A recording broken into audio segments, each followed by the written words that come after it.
Fala, galerinha, tudo bem com vocês? Vamos para mais uma aula?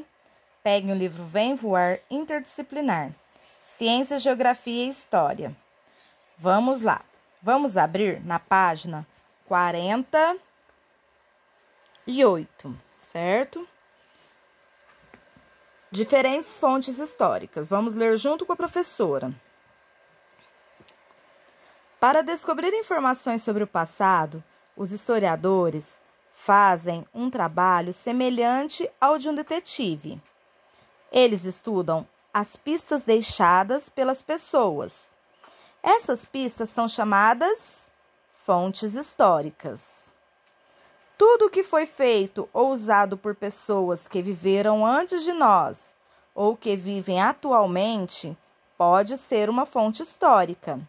Por exemplo, suas roupas, seus brinquedos, seus documentos, sua casa e os lugares que você frequenta são fontes de informações sobre a sua história, o seu modo de vida e a história da sua família.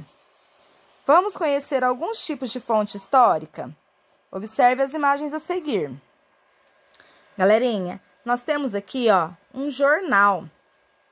Esse jornal, ele foi editado em 1919. Esse jornal, ele é uma fonte histórica, porque ele traz histórias do passado, né? Ele traz informações sobre como era, como foi naquela época, em 1919. Vamos ler o enunciado ao lado, Fontes escritas. São cartas, diários, bilhetes, agendas, revistas, livros, jornais, textos da internet, etc. Aí aqui, a capa do jornal, o jornal, editado em 1919, ok? Deixa a professora explicar uma coisa para vocês. Até o século XIX, só eram considerados fontes históricas os documentos escritos. Somente as fontes escritas eram consideradas fontes históricas, tá certo? E não era qualquer fonte escrita, não.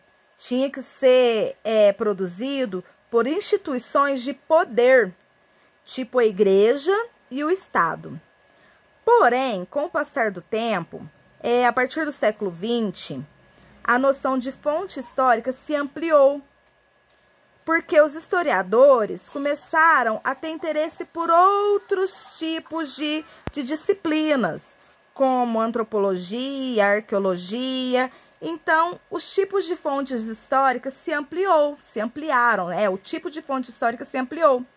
Deixou de ser apenas a escrita, porque vejam bem, o jornal é uma fonte histórica escrita, tá? Vamos olhar a figurinha, vamos olhar a imagem ao lado, Nós temos uma menininha entrevistando um homem, né? Vamos ler o enunciado. Fontes orais. São relatos, depoimentos, canções, lendas, mitos, entrevistas, histórias contadas por pessoas mais velhas, entre outras. Então, gente, uma entrevista. Eu quero saber o que aconteceu em Ribeirão Corrente 50 anos atrás. Posso ir atrás de um jornal? Posso procurar um jornal antigo e obter essa informação? Posso, porém, eu posso ir lá no vovô, na vovó, numa pessoa mais velha e fazer uma entrevista e perguntar. Essa é uma fonte histórica oral, tá vendo? Fontes orais, tá certo? Vamos passar para nossa próxima imagem. Olha aí, fontes iconográficas. Nós temos aqui um cartão postal do município de João Pessoa, na Paraíba. Esse cartão postal foi produzido em 1910, tá? Vamos ler a descrição. Fontes iconográficas são desenhos, pinturas, gravuras, mapas, cartões postais e outras imagens. Cartão postal do município de João Pessoa, no estado da Paraíba, de 1910.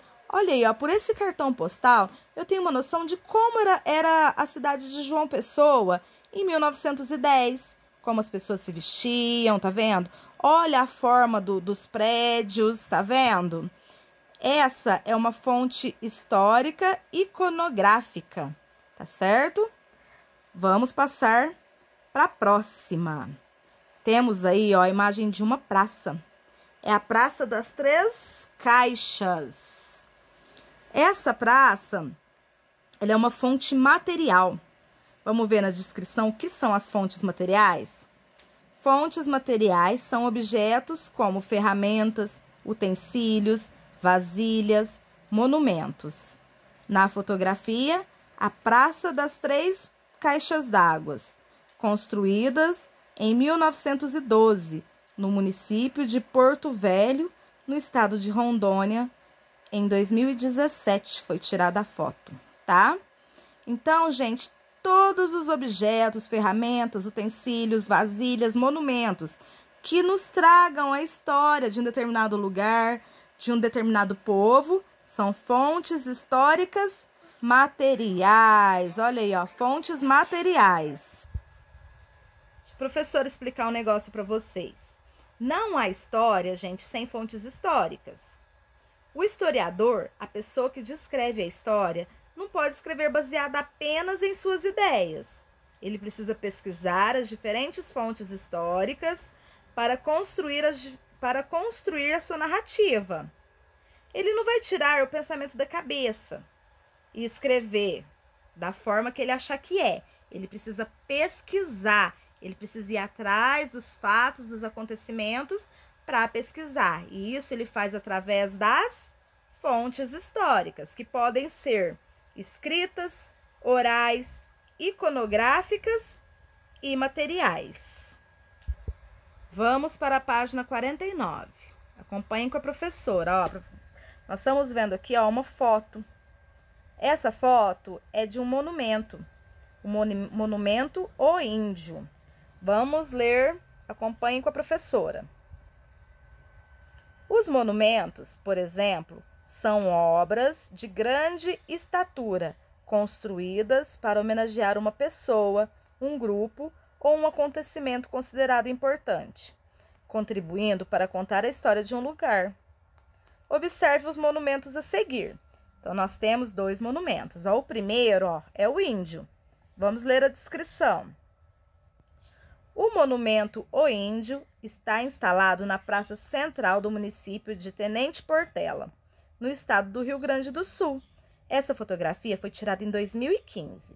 Gente, esse monumento homenageia os índios, que foram os povos que contribuíram para a formação do município. Tá certo? Vamos passar para o próximo monumento. Olha aí, ó. Vamos ler a descrição do monumento.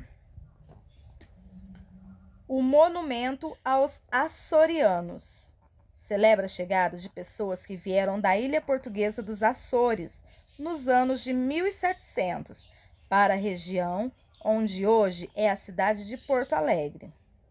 Os açorianos praticavam agricultura e são reconhecidos pela população gaúcha como um dos povos que contribuíram para a formação do estado. Fotografia de 2014. Então, essa fotografia foi tirada em 2014. Gente, o Monumento dos Açorianos também homenageia um povo, que são os portugueses, que contribuíram para a formação daquela região. Agora, nós temos três questõezinhas para vocês responderem. Vamos lá, ó. Primeira, que tipo de fonte histórica são os monumentos? Gente, esses monumentos aqui, ó, que tipo de fonte histórica que são? Respondam para a professora. Número 2. Que semelhança existem entre os dois monumentos? A professora já falou isso, ó. Esse monumento aqui foi feito para quê? E esse aqui, construíram para quê? A professora já falou isso. Pensem um pouquinho, voltem o vídeo aí que vocês vão ver. E número 3. No município de Tenente Portela, vivem dois povos indígenas, os Caigangue e Guarani. Agora, reflita. Em sua opinião, o nome do monumento mostrado na primeira fotografia poderia ser diferente? Qual seria a sua sugestão? Ó, então esse monumento aqui, ó, qual que é o nome desse monumento? O Índio. Ele homenageia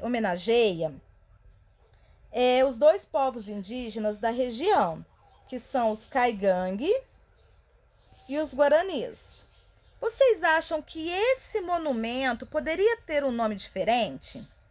Se pensam que poderia ter um nome diferente, qual que vocês acham que deveria ser esse nome? Respondam aí para a professora, tirem fotinha das atividades, tá? E mandem no particular das professoras, tá bom? Beijinho, até a próxima!